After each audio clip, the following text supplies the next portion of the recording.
چیزوں کو، ناپاک چیزوں کو حرام قرار دیتے ہیں، وہیں وہ لوگوں کے اوپر سے وہ بوجھ بھی ختم کرتے ہیں کہ جو انہوں نے خام خواہ اپنے اوپر لاد لیے۔ تو ان میں سے یہ بھی ہے کہ یہ نیکی کا کام نہیں ہے کہ آپ سفر میں ہیں اور روزہ رکھ رہے ہیں۔ یرید اللہ بکم اليسر ولا یرید بکم العسر وَلِتُكْمِلُوا الْعِدَّةَ، لیکن یہ بات واضح رہے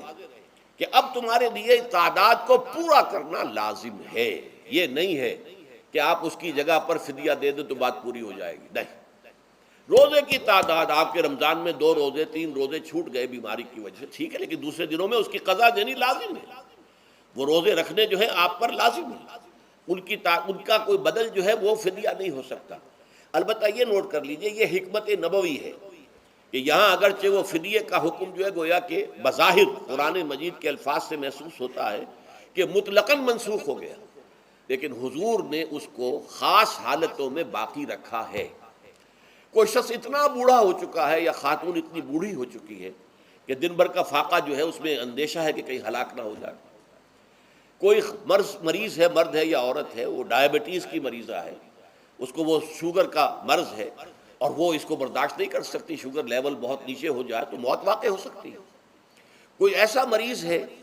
جس کو مرض سے شفا پانے کی اب کوئی امید ہے ہی نہیں کہ میں مرض سے شفا پا جاؤں گا یا پا جاؤں گی تو اس کے بعد میں روزہ مکمل کر دوں گی، نہیں۔ ایسے لوگوں کے لیے حضور نے اس رعایت کو برقرار رکھا ہے کہ ایسے لوگ اگر ایک مسکین کو کھانا کھلا دیں تو یہ فدیہ بن جائے گا، لیکن جو بھی شخص صحت مند ہو اور صحت کی توقع رکھتا ہو اور جو شخص بھی طاقت رکھتا ہو روزے کا قضا کر دینے کا، اس کے لیے لازم ہے کہ روزوں کی قضا کرے۔ وَلِتُكْمِلُوا الْعِدَّةَ وَلِتُكَبِّرُوا اللَّهَ عَلَى مَا هَدَاكُمْ، اور تاکہ تم اللہ کی کبریائی کا اعلان کرو اس چیز پر کہ جو اس نے تمہیں ہدایت عطا فرمائی ہے۔ اب اس کا ایک تو ظاہر ہے کہ جب روزے ختم ہوتے ہیں عید الفطر میں، تکبیر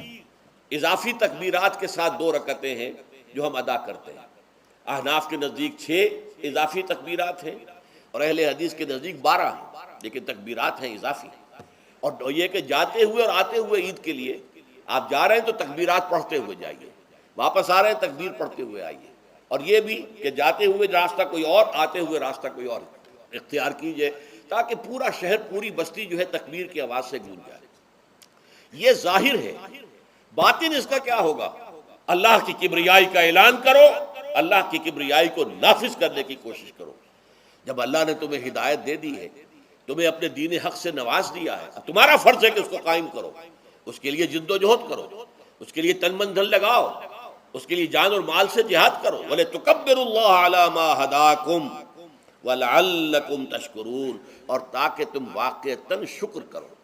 اس پر بھی گفتگو بعد میں ہوگی، یہ حکمت صوم کے حوالے سے ہے یہ لفظ۔ اس کے بعد جو ہے ایک آیت چھوڑ کر پھر اگلی 5ویں آیت پڑھیے، یہ ہے تکمیلی احکام۔ ابتدائی احکام آ گئے، نمبر 2 میں صوم رمضان کا حکم آ گیا۔ نمبر 3 پر ہوا کیا تھا کہ جب روزوں کا حکم دیا گیا تو چونکہ مثال آپ نے رکھی تھی یہود کی کہ یہود جو ہے عاشورہ کا روزہ رکھتے ہیں تو ہم بھی کیوں نہ رکھیں، مسلمانوں تم بھی رکھو۔ اس سے گمان یہ کیا گیا کہ جو احکام یہود کی شریعت میں ہیں روزے کے، شاید وہی ہماری شریعت میں بھی ہے، اور ان کی شریعت میں یہ تھا کہ رات کو سو گئے تو روزہ شروع ہو گیا، اور وہ روزہ اب نہ کوئی سحری ہے نہ رات میں کے دوران کوئی میاں اور بیوی جو ہے وہ ہم بستری کر سکتے ہیں، بلکہ یہ کہ وہ روزہ صبح سے لے کر پھر جب رات کے بعد صبح آئے گی، صبح سے پھر دوپہر اور شام اور غروب آفتاب پر جا کر روزہ ختم ہوگا۔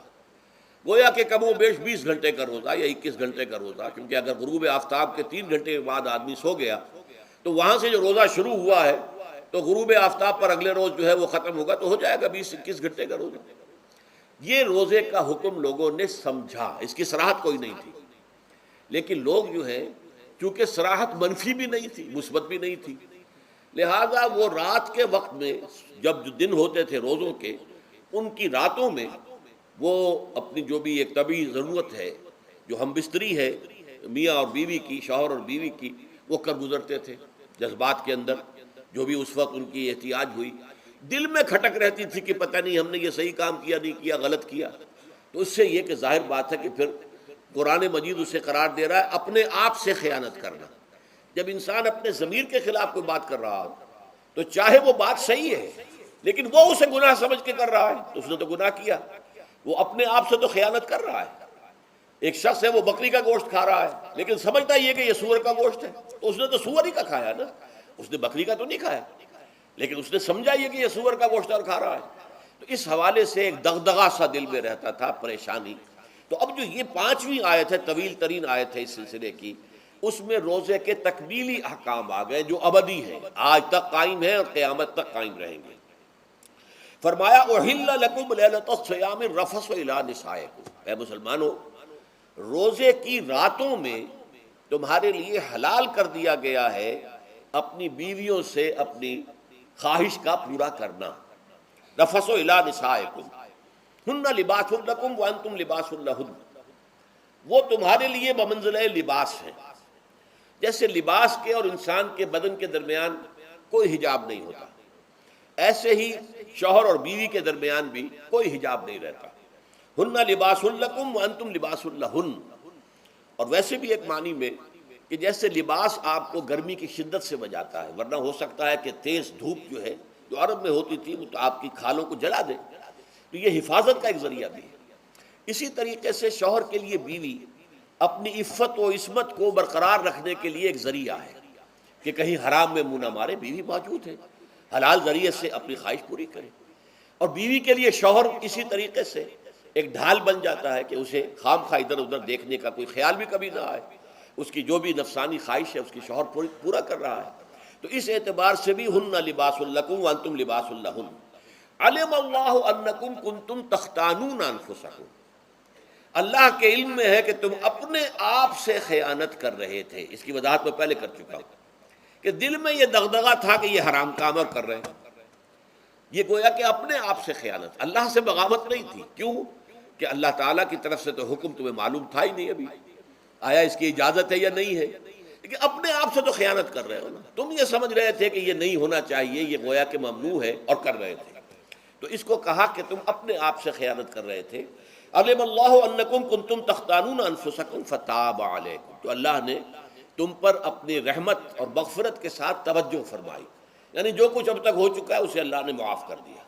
اسے صاف کر دیا، کلین سلیٹ۔ اب تمہارا جو اعمال نامہ ہے اس میں اس طرح کا اگر کوئی عمل درج ہو گیا ہے تو وہ اللہ نے صاف کر دیا ہے۔ وعفا عنکم، اور تمہیں معاف بھی کر دیا ہے۔ فالآن باشروہن، تو اب تم ان کے ساتھ جو بھی تعلق زن و شو ہے اس کو اختیار کر سکتے ہو۔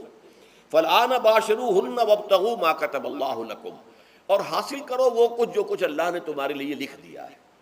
یہ تعلق زن و شے سے دو چیزیں ہیں کہ جو مقصود ہیں، ایک تو سب جانتے ہیں اولاد، ہر انسان کی خواہش ہوتی ہے کہ میری نسل کا تسلسل باقی رہے،